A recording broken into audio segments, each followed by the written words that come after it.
more directly in a more potent manner when the vehicle has the experiences, the emotional and energetic experience of being incarnate here on earth. That is probably the greatest difference or the greatest advantage.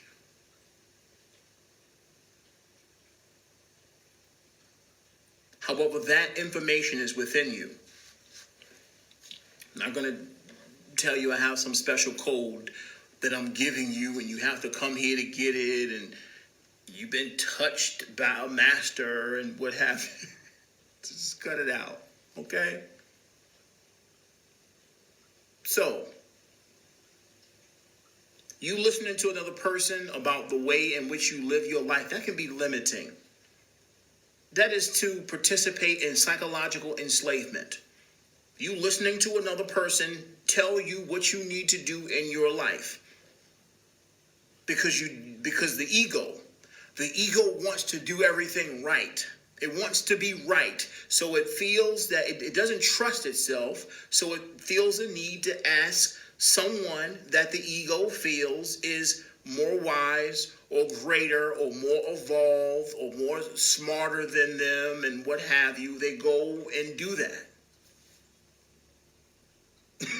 Touched my angel, yeah. Ah, touched you.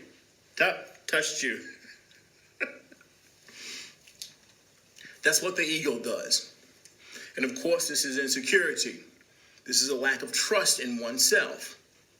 Once again, the level of trust or the capacity of trust that you have for yourself is the same in kind of the capacity of trust that you have for God. Who are you? Who do you think you are? Exactly.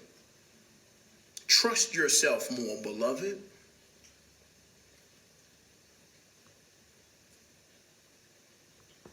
Cultivate your own spiritual makeup or what you consider to be spirituality. Take what you resonate with and leave what you don't. There's no need to debate and get all into, arguments and so on and so forth with people looking for validation and you want to be on this level and judging yourself and so on and so forth. You need to do none of that.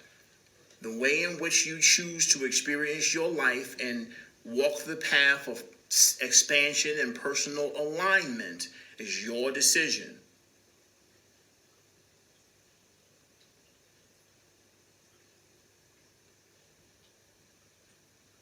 When in doubt, be still. When in doubt, be still. When in doubt, stop talking.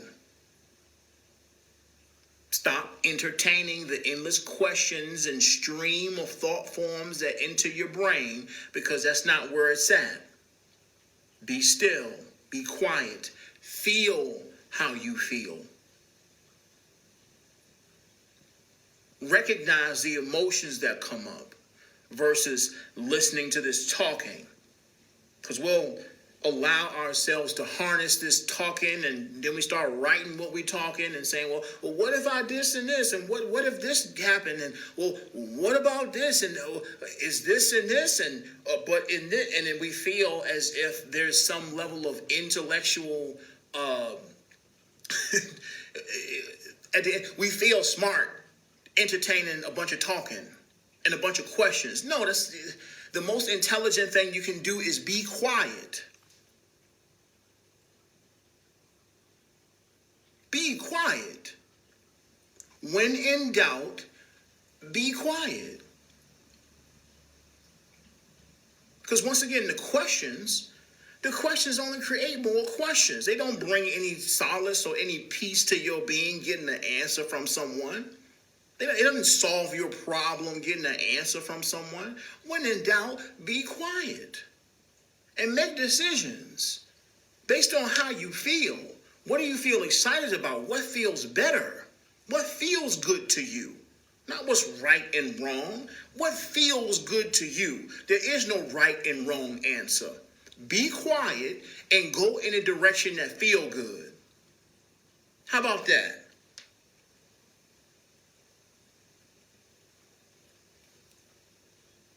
your internal compass. The body is infinitely intelligent. The heart knows everything.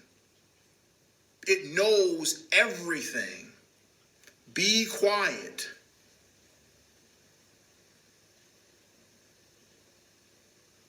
Stop validating or giving energy to these thought forms that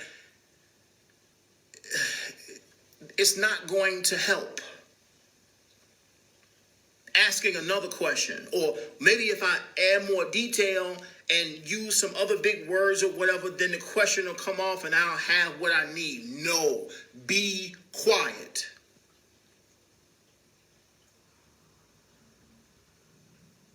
Some of us just don't, and I'm not knocking us, but once again, we talk about meditation and it looks cool, and we want to publicize it and show people, yeah, we meditating and I'm down with the spiritual stuff and doing all this. But on the real, how often do you meditate? And once again, it ain't even you having to do a conventional 20 minutes in the morning and in the evening,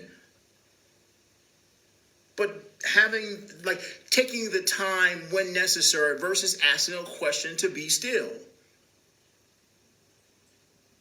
It doesn't just look cool. It's not just some mess we do on Sundays.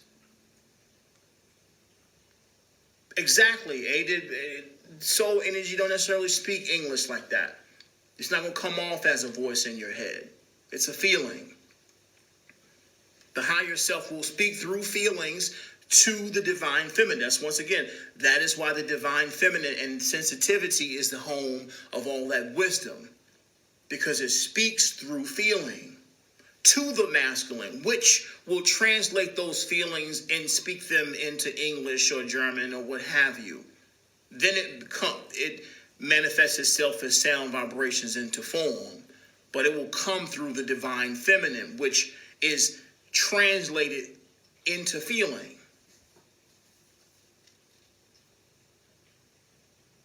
Yeah, no doubt. I be quiet on the toilet all the time. I don't talk to people when I'm in the bathroom.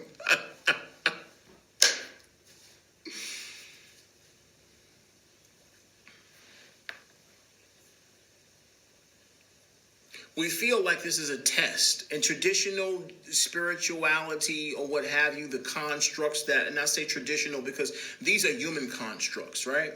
This spiritual world, and when we want to label things as spiritual, or when we want to validate a person's credentials as far as how spiritual they are, he got a degree in this, and he's been such and such, or he's did this, and he's spiritual. He got, he had the beads, and son had the mustache, and all the stuff. He had all the spiritual stuff, so I'm gonna listen to him.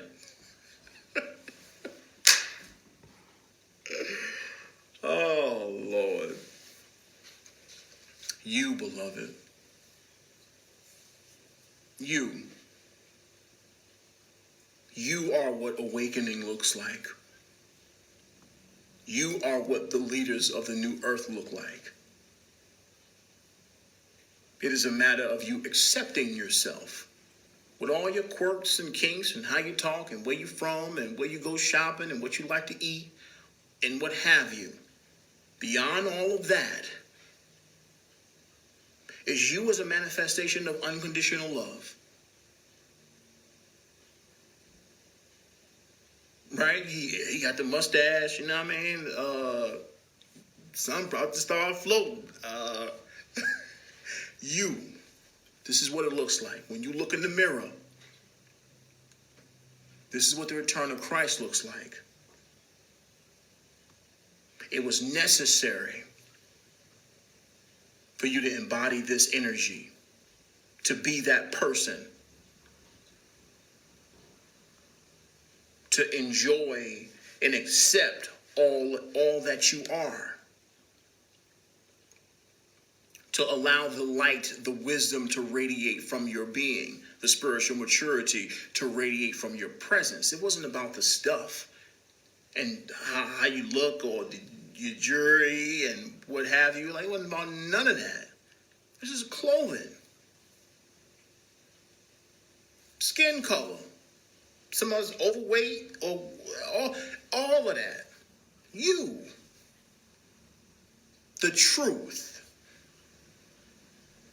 And this was all about you accepting yourself, being the truth, being more of the truth. The truth is peace, silence. The more you connect with that silence, the more you connect with that peace of acceptance of just being yourself,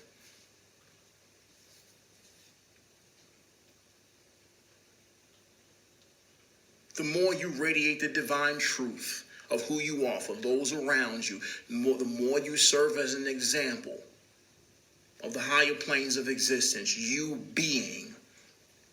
Of course, you're going to have doubts and have issues accepting yourself over time, but that's the process. It's called healing. The more you look at yourself, the more you change. The more you change, the more life changes. And that is simply the nature of evolution. What you focus on, what you invest energy into, is going to align because you're giving it energy. You deserve your own energy right now. You deserve to reflect on your experience, who you are and how you feel, being present.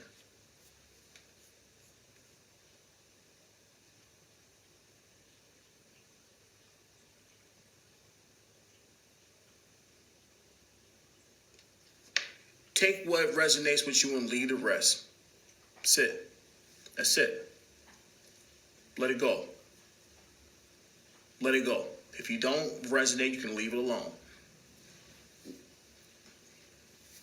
Be present. Grounding. Let's talk about the importance of grounding. That was a perfect segue. Being in the body. What are we talking about when we say grounding? When we say grounding, yeah, people are, oh, well, you got to take your shoes off and walk on the grass or walk in the dirt, that, or sit down and meditate in the dirt. That's grounding. That's an aspect of grounding. I get it. But when we're talking about grounding, right?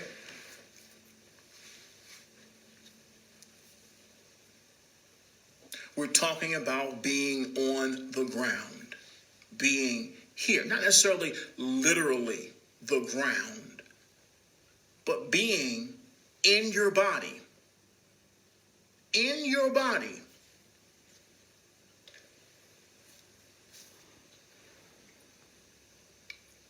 Being fully engaged in what is happening now. The most important moment there is now. What's happening now is the miracle. You being grounded is you fully being in your body, not out of space, not thinking about stuff or where I want to go or what's happening next. Grounded in your body where you are now, paying attention to whatever you desire to pay attention to based on your excitement. Following the compass of your heart. This is being grounded, being present. 100% of all of your energy as a soul, as a being, all your faculties of senses or sensing is here.